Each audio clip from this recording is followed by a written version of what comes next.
Okay, so we have finished our discussion of the plot summary of the novel Saraswativijayam by Potheri Kunyambu. And I thought very briefly and very quickly we will look at some important themes of this novel. We have already mentioned some of these themes while discussing the summary, but we will just go through them very quickly. എല്ലാം കുറച്ച് തീംസും പിന്നെ ഒരു one more idea about the form of this novel. ഇത്രയുമാണ് ഞാൻ ഇപ്പൊ പറയാൻ വിചാരിക്കുന്നത്. I hope you can see the presentation here. Okay, so first of all, the main theme obviously is something that I don't even have to mention. It is about caste oppression and the injustice of the caste system. Break ആവുന്നുണ്ട്. Okay, let me see once more.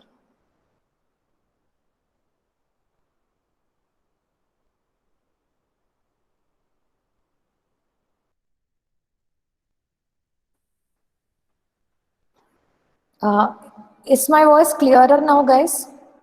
ഇപ്പോഴും break ആവുന്നുണ്ടോ? ഇല്ല break ആവുന്നില്ല. Okay, good. Okay, fine. So the main theme obviously is the injustices of the caste system. That is very clear. But there are these other important themes that we can see. Some of them I have listed here. And if you are taking the photocopy from me, there is an afterword at the end. There is an afterword by the translator Dilip Menon, who's also a historian, where many of these themes are discussed. Otherwise, what you can also do is in your Google Classroom, I have uploaded an essay by Dilip Menon, which is about caste and colonial modernity and all these things in relation to Saraswativijayam. അപ്പോൾ അതൊരു full article ആയിട്ട് വേണമെങ്കിൽ നിങ്ങൾക്ക് online വായിക്കാം from your Google Classroom. Or if you are taking this from me for photocopy, you can also read the afterword that is given here. കുറച്ച് pages ഉള്ളൂ. Anyway, so most of these ideas that I'm going to discuss are from that afterword. Okay, so one important theme or a set of themes is that of what is the attitude of the novelist towards colonial modernity. And here colonial modernity is portrayed mostly through the depiction of missionary education and the question of conversion. ഇതൊക്കെയാണ് നമ്മൾ colonial modernity ന്റെ signs ആയിട്ട് ഇവിടെ indicators ആയിട്ട് ഈ നോവലിൽ നമ്മൾ കാണുന്നത്. So according to Dilip Menon, the novelist has a rather ambivalent attitude towards colonial modernity, which was very typical of the people, especially the lower caste or backward caste people of late colonial Kerala or late colonial India in general. So education at that time was of two types. One was traditional education, which was mostly restricted to the upper caste people. The supposed or the so-called lower caste people or even backward caste people of the society did not really have much access to traditional education, that is education either in Sanskrit or even in the local language, which in this case the regional language is Malayalam. ഈ രണ്ട് ഭാഷയിലുമുള്ള traditional education എന്ന് പറയുന്നത് അധികവും upper cast അല്ലെങ്കിൽ ആ ഒരു എന്താ പറയാ either the upper caste or at least the middle caste എന്ന് പറയാൻ പറ്റുന്ന അവർക്ക് മാത്രം ഒതുങ്ങിയിരിക്കുന്ന ഒരു സംഭവമായിരുന്നു. At the same time, there was also a new modern kind of education which was through colonialism, which was through missionary education and evangelism and things like that, which is what lower caste people of that time had more of an access to. So that is what we can see again in this novel, which is that the Brahmin character Kuberan Nambudiri is somebody who is well versed in the Vedas and scriptures and all. He keeps talking about himself as a scholar, and he thinks that is the only kind of scholarship. But that is not a scholarship that is made available to the lower caste people like the Pulaya boy Marathan, who however was able to achieve social mobility through this missionary education and conversion to Christianity. So this is a kind of thing in the colonial period. You would think that the biggest the way that the colonized people or the colonial elite, we can see the ones who were the colonized elite, would look at colonialism as an enemy. But as far as the backward caste and lower caste people were concerned, colonial modernity was not completely a bad thing. So there were a lot of bad negative aspects of colonialism. We all know that, and it is not to deny any of those things. But colonialism promised certain kind of upward mobility, social mobility to these categories of people who were restricted from, completely cast out from any kind of traditional means of education. So that is one of the important points. And what exactly was Kunyambu's idea about all these things, whether it is colonial modernity or missionary education or even conversion? In the novel itself, we can see a very ambivalent attitude towards this. ഒരു അത്ര completely നമുക്ക് ഇന്നതാണ് അല്ലെങ്കിൽ മറ്റേതാണെന്ന് പറയാൻ അത്ര എളുപ്പത്തിൽ പറ്റാത്ത രീതിയിൽ നമുക്ക് കാണാൻ പറ്റും. On the one hand, because the character Marathan is only able to achieve education and become a judge and even preside over the trial of his own enemy, in some sense, the Nambudiri. All that is made possible through missionary education and of course his conversion to Christianity. So that seems to be like an endorsement of missionary education and conversion. But at the same time, we can also see that the novel doesn't seem to be advocating a wholesale conversion. It is pointing out many problems of Hindu society, and it is showing conversion as a good option for the lower caste or backward caste people.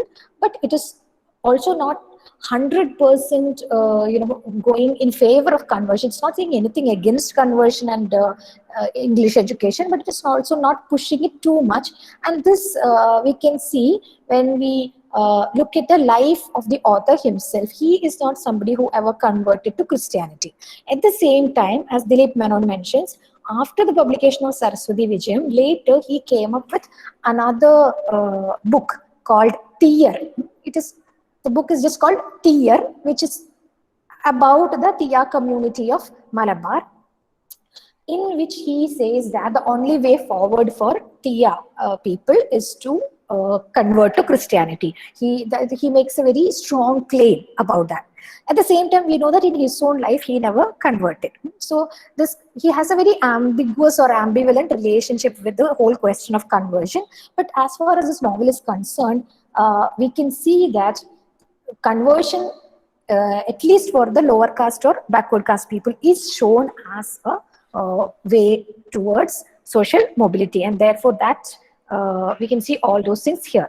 Now, apart from that, this is where we move towards the second theme, which is a question of traditions versus tradition. So here you can see the first traditions I have written with a small letter T, and the second one is with a capital letter T. And the first one is traditions in the plural versus the second one, capital letter tradition, is tradition in the singular. So this is a related theme, but also we can look at it as the next theme of the novel, which is that there is a greater Hindu tradition, a large dominant Hindu tradition, that is tradition with a capital T, to which the Nambudiri belongs. And he keeps drawing on the scriptures, and as I mentioned, there are many places where he draws on Manusmriti to make his points clear or to argue against something, etc. So he uses the Hindu scriptures, the Vedic scriptures, the Sanskrit scriptures as his guide to how to behave in life. So that is tradition with a capital T. But this is a kind of tradition which is good for only the people who are already dominant in society, like the Brahmin in this particular story. Because they are already dominant in society, and because these traditions support or reinforce their dominance, they are very happy remaining within the space of this tradition. But at the same time, there are also several little traditions. There are smaller traditions of even Hinduism. So this is where we realize that Kunyambu also has an ambivalent connection to Hinduism itself, because he was a highly educated person. We can see when we look at each of these chapters that every single chapter begins and ends with some small quote from either the Malayalam Ramayana or Mahabharata, or from some other classic work of Malayalam literature like the Krishna Charitam Manipravalam or something like that. He has also some quotes here and there from Panchadantram and other such texts, literary texts. So he was a highly educated person, and he actually believed in all these little traditions. So the regional tradition, like the Malayalam version of either Ramayanam or Mahabharatam, which is written by Tunjatezhuthasan, or any of these other things that he's drawing on. So he's not completely leaving the space of tradition and going into colonial modernity, even while he sees colonial modernity as the best way for social advancement. He is still holding on to certain aspects of Indian or Hindu tradition, but not the same kind of, the same overarching meta-narrative of Hindu tradition which the Nambudiri is holding on to, or the Brahmins in society were holding on to at the time that Kunyambu was writing this novel. But rather he is holding on to these kind of little traditions, more regional traditions, and so that is why we can see that there is a kind of a conflict between these little traditions versus the great dominant meta narrative of Hindu tradition. അത് നമുക്ക് കാണാൻ പറ്റുന്നത് എങ്ങനെയാണെന്ന് വെച്ച് കഴിഞ്ഞാൽ, as I mentioned, he is bookending every single chapter with a quote from one of these texts.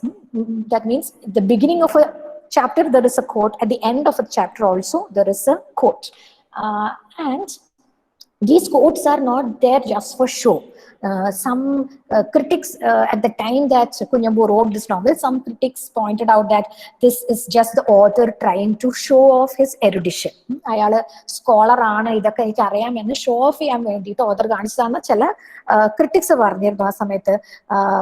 But Dilip Menon says that is not the case, because there is a point to his use of all these traditions, because inside the chapter many times we can see the Nambudiri drawing upon Manusmriti or Vedas in order to prove his point and to retain his entrenched position in society. But the quotes bookending the chapters are completely different. First of all, they are not from Sanskrit sources, they are from Malayalam sources. And secondly, these quotes, if you pay attention to them, they have great relevance to the contents of that chapter. ഓരോ ചാപ്റ്ററിലും നടക്കുന്ന സംഭവങ്ങളെ പറ്റി വളരെ ക്രിട്ടിക്കലായിട്ട്, അല്ലെങ്കിൽ അതിനെ വളരെ ഷാർപ്പായിട്ട് നോക്കുന്ന രീതിയിൽ നമുക്ക് ഒരു പെർസ്പെക്റ്റീവ് തരുന്ന രീതിയിലുള്ളതാണ് ഈ quotes എല്ലാം. Now, maybe we can look at one of those quotes. Excuse me. So if you look at one of those quotes, the very first chapter begins with a quote. It's a quote from the Krishna Charita Manipravalam. So chapter 1 begins with this quote. I'm going to just read out the quote. Who was it that killed Prasenan? It was the Lord who killed Prasenan. That is the truth for us now. Who will gainsay it? Knowing the truth, I cannot reveal it. What is the relevance of what I cannot say? If those who are close to one do something, can we absolve them of blame? So these are some lines from the Krishna Charita Manipravalam, and this is the first chapter in which the so-called murder happens. Later at the end we realize there was no actual murder, but this incident happens where the Nambudiri, with the consent of the Nambudiri, this Ramangutti Nambiar goes and beats the Pulaya boy for singing a song, and he is left for dead. Now, what is this quote about? This quote is actually from the story of Krishna, where a person named, where Krishna was looking for a jewel. He was looking for some jewel, and the Prasenan was somebody who was found dead, and people thought that Krishna had killed Prasenan, but later it was revealed that Prasenan was killed in the forest by some animal. So that is that is what the reference is about. Prasenan എന്ന് പറഞ്ഞിട്ട് ആളെ കൃഷ്ണൻ കൊന്നു എന്നാണ് എല്ലാവരും വിചാരിക്കുന്നത്. അപ്പോൾ പക്ഷേ ultimately prove ചെയ്ത് വരുന്നത് കൃഷ്ണനല്ല കൊന്നത്, റാദർ അയാള് ഒരു സം വൈൽഡ് ആനിമൽ വന്നിട്ട് അയാളെ കൊന്നതാണെന്ന് നമ്മൾ മനസ്സിലാക്കുന്നതാണ്. അതിന് that quote at the beginning of the book, at the beginning of the first chapter, has a relevance to that chapter and also to the entire book, because ultimately this novel is also about somebody being accused of killing somebody. Nambudiri is accused of killing Marathan, but at the end it is revealed that a murder has not taken place. ഒരു murder തന്നെ നടന്നിട്ടില്ല എന്നാണ് അവസാനം നമ്മൾ മനസ്സിലാക്കുന്നത്. So that is a kind of relevant quotes that he is using. If you look at another example, I'm not reading out the quote, but in the chapter where Kubera Nambudiri and Kuppan Pattar are going into hiding. So when they realize that the police are looking for the Nambudiri, they go into hiding and they go through a lot of difficulties, because for the first time, as I mentioned in the previous class, for the first time Kubera Nambudiri has to look after himself. He has to sleep on in front of the shops, like കടത്തിണ്ണയിലൊക്കെ കടന്നിട്ട് അയാൾ ഉറങ്ങേണ്ടി വന്നു. അങ്ങനെ നാളെ ജീവിതത്തിൽ ചെയ്തിട്ടില്ല. And he has to face a lot of trouble. He has to even go to this chowdhury in order to get any food, and he's always worried that he will get attacked by other people. All these problems he goes through, and that particular chapter has quotes from the Mahabharata about the 5 Pandavas going into hiding. So when they have their Vanavasam, when they are forced to go and live in the forest for several years, 1 year they are supposed to be in disguise, and nobody is supposed to find them. അപ്പോൾ ഈ വനവാസത്തിന്റെയും അജ്ഞാതവാസത്തിന്റെയും ഒക്കെ കഥ പറയുന്ന വരികളാണ് അവിടെ use ചെയ്തിരിക്കുന്നത്. So even though what we can see is that even though Kunyambu is very critical of the Hindu tradition, especially the one coming from Manusmriti, the Sanskritic tradition, which reinforces the caste dynamics of society, he still draws upon these little traditions, the same things, Mahabharata or Ramayana, but in the Malayalam version. He is drawing upon those in order to enhance the meaning or enhance the effect of the novel. So that is again something that we can see. There are many such instances. ഓരോ കോട്ടും എടുത്തു നോക്കിയാൽ, ഓരോ നോവലിന്റെയും തുടക്കത്തിലും അവസാനത്തിലും ഉള്ള coat എടുത്തു നോക്കിക്കഴിഞ്ഞാൽ, ഓരോ ചാപ്റ്ററിന്റെയും തുടക്കത്തിലും അവസാനത്തിലുള്ള coat എടുത്ത് നോക്കിക്കഴിഞ്ഞാൽ ആ ചാപ്റ്ററിൽ പറയുന്ന കാര്യങ്ങളുമായിട്ട് വളരെ കണക്ഷൻ ഉള്ള സംഭവമാണ്. അപ്പൊ വെറുതെ അയാളുടെ എറുഡിഷൻ കാണിക്കാൻ അല്ലെങ്കിൽ സ്കോളർലി ആണെന്ന് കാണിക്കാൻ, ഷോ ഓഫ് ചെയ്യാൻ വേണ്ടിയല്ല അയാൾ യൂസ് ചെയ്യുന്നത്. റാദർ ഇങ്ങനെ ഒരു വളരെ കൃത്യമായ രീതിയിൽ ആണ് അത് യൂസ് ചെയ്തിരിക്കുന്നത്. So that is another sub-theme, traditions versus the larger Hindu tradition. So what we can see is that Kunyambu favors these little traditions as opposed to the grand tradition of Hinduism, because little traditions are more region specific and they have a lot more possibility, because they are in Malayalam, they are accessible to the ordinary people, to the lower caste and backward caste people, unlike the Sanskrit text. And also it is possible to appropriate them and to use them to talk about social inequalities as well, which is what the author has done in this novel. അപ്പോൾ കഥയ്ക്കുള്ളിൽ കുബേരൻ നമ്പൂതിരി മനുസ്മൃതിയും വേദങ്ങളും എല്ലാം coat ചെയ്യുമ്പോൾ അതേ ചാപ്റ്ററിൽ അതിന്റെ തുടക്കത്തിലും അവസാനത്തിലുമായിട്ട് author നമുക്ക് തരുന്ന ഒരു hint ആണ് ഈ ലിറ്റിൽ ട്രഡീഷൻസിൽ നിന്നുള്ള ചില quotes, which is making statements about the Namboothiri and the things that are happening in the novel. I hope that is clear. ഈ രണ്ട് പറഞ്ഞ തീംസും ക്ലിയർ ആയോ? The ambivalent attitude towards colonial modernity and the question of little traditions versus great tradition. Is that okay? Yes, ma'am. Okay. Next, sub-theme or next theme that we can look at is that of symbolic death and rebirth. The theme of death and rebirth എന്നുള്ളത് നമുക്ക് ഈ നോവലിൽ കാണാൻ പറ്റും. And literally, of course, there is a question of the death of Marathan and his rebirth as a his rebirth through his conversion to Christianity. So he is no longer Marathan after the conversion. He becomes Jesudasan. So that kind of a literal death and some kind of, it's not, he doesn't really die, but he is taken for dead. Everybody thinks that he is dead and he flees from his land to a different land, and he flees from his family and his community and everything. And as far as they are all concerned, it is almost as if he has actually died. But when he comes back as Jesudasan, it is a rebirth. It's a kind of symbolic rebirth for him in a new avatar. So the kind of problems that had restricted him when he was a lower caste Hindu no longer affected him when he converted to Christianity, and that is how he was able to even become a judge later.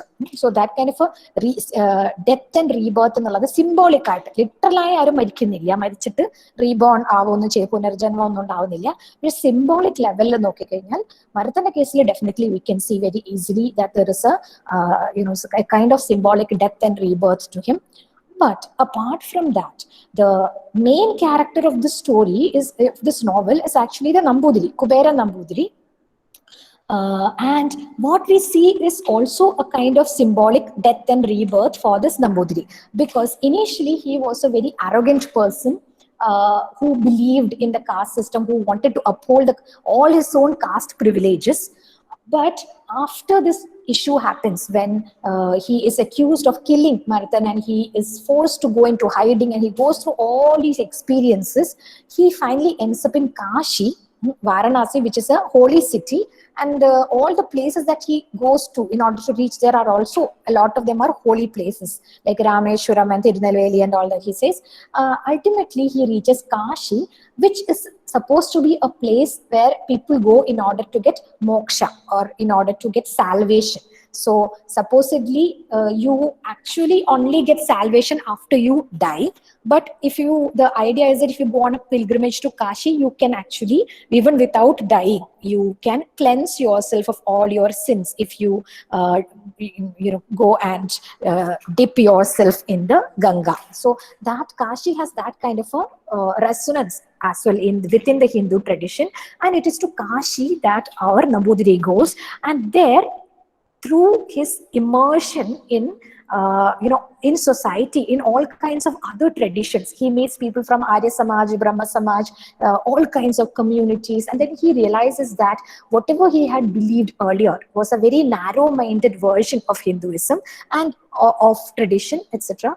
And he realized that that is not what he should be. He should be a lot more accepting. He should not hold on to his caste privileges, and he should not try to oppress the lower caste people, but rather he should be able to accept everything as part of the same world. Vasudhaiva Kudumbakam എന്നൊക്കെ പറയുന്ന പോലെ the entire earth, the entire world is one family എന്നുള്ള രീതിയിൽ അയാൾക്ക് മാറാൻ പറ്റുന്നുണ്ട്. So there also, in the case of Kubera Nambudiri, we can see a kind of death and rebirth where by going through all these problems and by ending up in Kashi and spending 15 years in Kashi, almost like a Vanavasam, what happens is that the old casteist Nambudiri in him, the casteist person in him, dies and a new character is reborn. So his old personality is completely shed, and finally when he comes back, it is almost as if he has been reborn into a new person. He has been humbled by his experiences, and when he comes back, he is no longer the old casteist Nambudiri.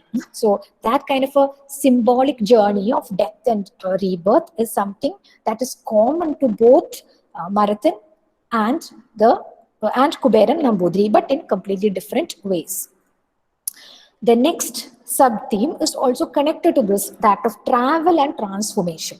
So this kind of a death and rebirth എന്ന് പറയുന്ന ആ ഒരു അതൊരു ആർക്കിടൈപ്പൽ ആയിട്ടുള്ള പണ്ട് കാലം മുതലേ നമ്മൾ കാണുന്ന ഒരു ഐഡിയ ആണ് ഈ death and rebirth. It's a motive for a trope that we see in all times, all cultures, etc.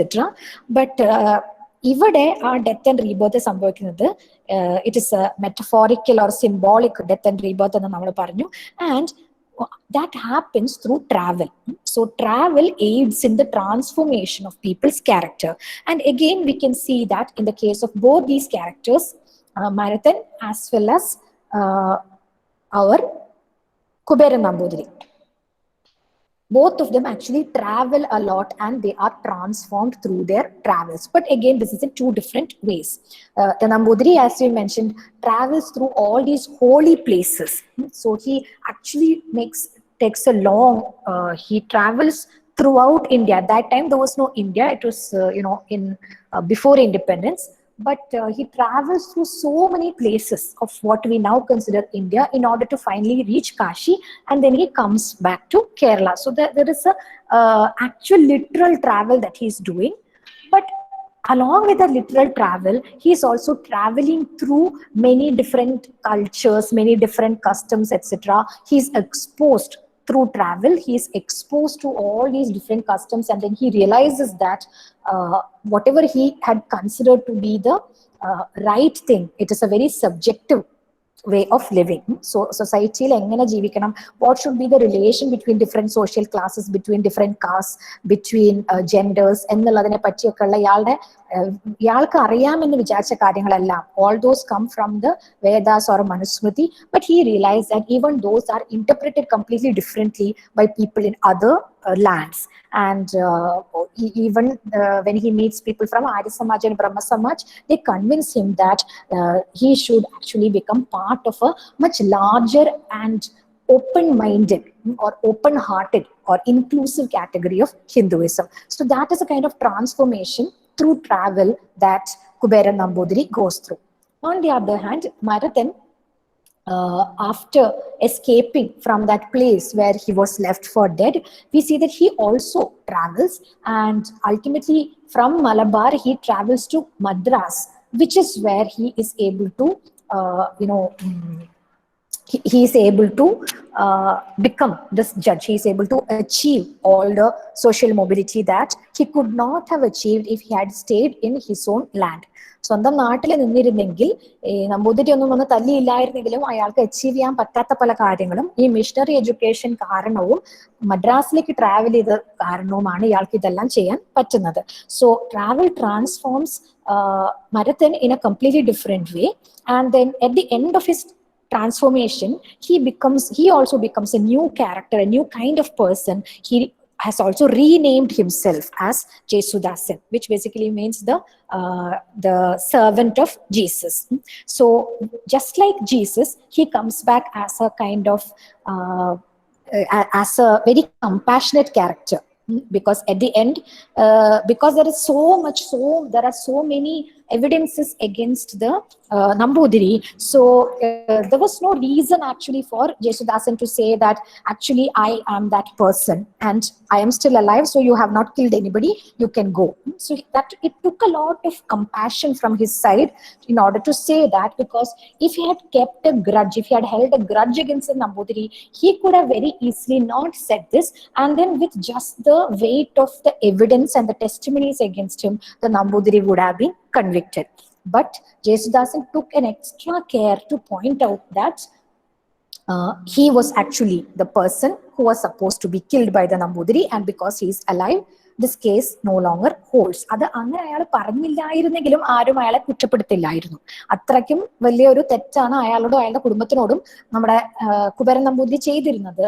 എന്നാലും അയാൾ അത് പറയാണ്, അയാൾ അത് ചെയ്തു. That means it is also he has now come out as a very compassionate person. So this conversion to Christianity has made him almost a Christ-like figure.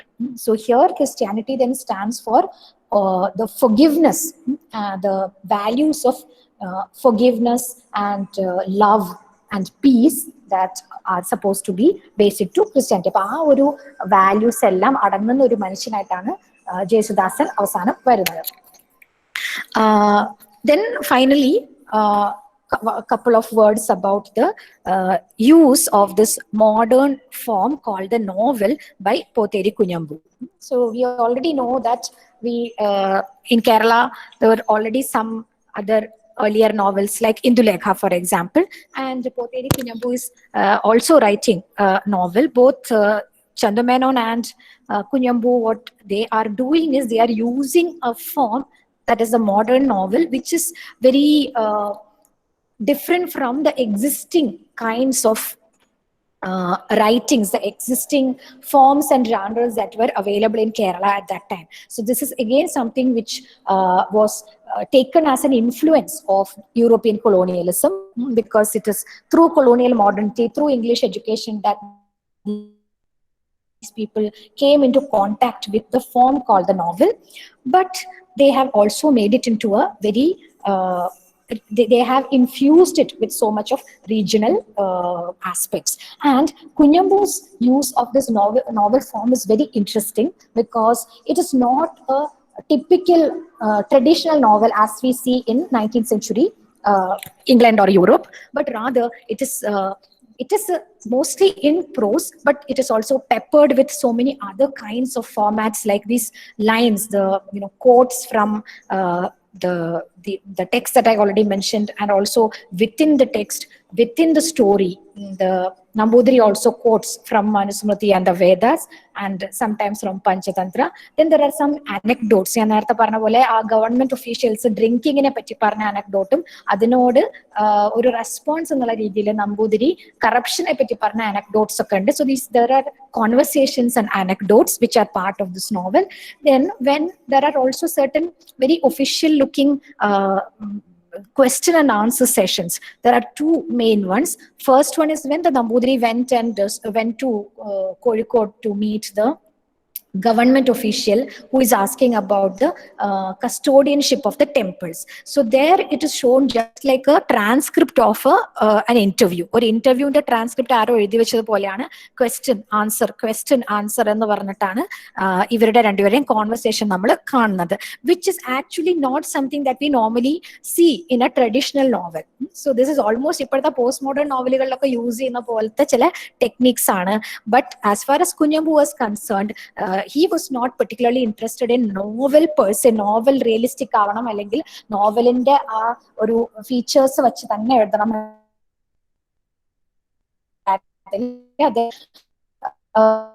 Didactic purpose ഉണ്ടായിരുന്നു, that basically to convey through the novel, and that is of course the message of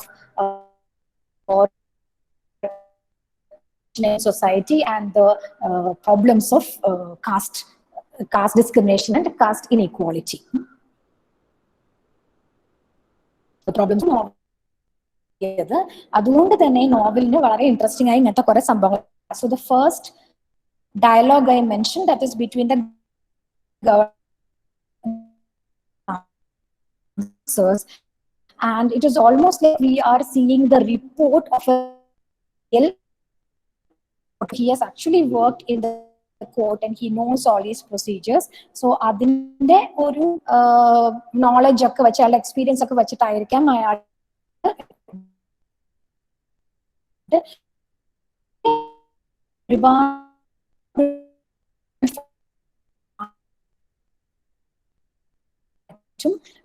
and which are not because he was trying to be postmodern or anything, but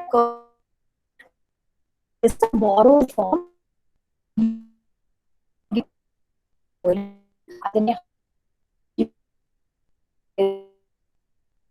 Who has actually decided on his own, and he has created this very special or peculiar version of the novel.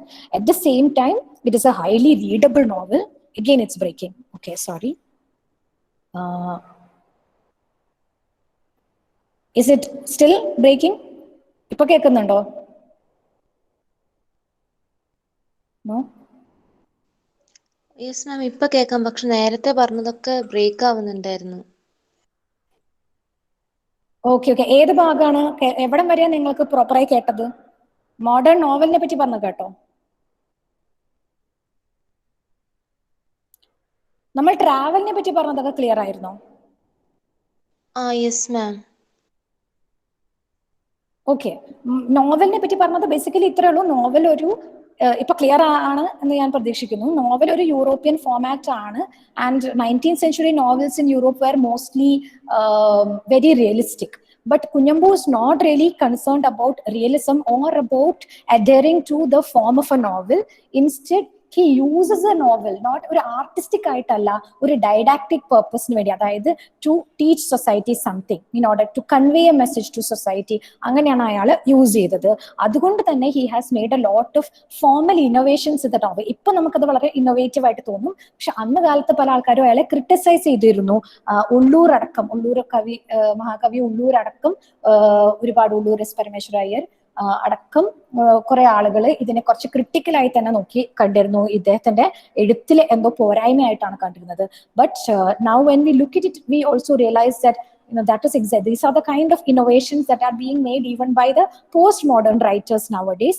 So this is actually something interesting that he has done, where in order to prove his point he has drawn upon so many different versions. He has given connections to existing literary or classical canonical texts. He has also added, as I mentioned earlier, he has added certain sections which are completely in the form of interview transcripts, or the transcript of the scene in a court. കോർട്ടിൽ നടന്ന കാര്യത്തിന്റെ report പോലെ ഇങ്ങനെയുള്ള ഒരുപാട് കാര്യങ്ങളൊക്കെ അതിൽ include ചെയ്തിട്ടുണ്ട്. അപ്പൊ അതുകൊണ്ട് ആ മോഡേൺ നോവൽ എന്ന് പറയുന്ന ഫോം അദ്ദേഹത്തിന് യൂസ് ചെയ്യാൻ പറ്റി. And he also things that this is a better form than poetry or epic or anything which most writers were still using at that time. നാടകം, poetry, അങ്ങനെയുള്ള epic ഇതുപോലെയുള്ള സംഭവത്തിനെക്കാട്ടിലും rather he is using the novel to convey his message. And some critics have also pointed out that this is actually very unique. Kunyambu's story is very unique because it is talking about the lives of ordinary people. Unlike, for example, the novels of C.V. Ramambillai, Martanda Varma, Dharmaraja and all those, where he's talking about the life of kings and noblemen. But here it is about the ordinary life of ordinary people, especially the lower caste people. And that is again something very interesting that he has done. And it is probably, he probably thinks that, some critics have pointed out that it is only with the modern form of the novel that you can actually do that. So these are some ideas. കുറെ കൂടി detail ആയിട്ട് നിങ്ങൾ ആ after word വായിച്ചാൽ ഈ പറഞ്ഞ points എല്ലാം കുറെ കൂടി ഡീറ്റെയിൽ ആയിട്ട് നിങ്ങൾക്ക് കാണാൻ പറ്റും. So hopefully you can read that at some point, and you can also read the essay by Dilip Menon. Some of these points will be overlapping, but വളരെ ആണെങ്കിൽ നിങ്ങൾ ആഫ്റ്റർ വേർഡ് വായിച്ചാൽ മതി. കുറച്ചുകൂടി ഒരു തിയറിറ്റിക്കൽ ആയിട്ടൊക്കെ അറിയണമെങ്കിൽ ദിലീപ് മേനോന്റെ ആർട്ടിക്കിളും കൂടി വായിക്കുന്നത് നല്ലതായിരിക്കും. So we will stop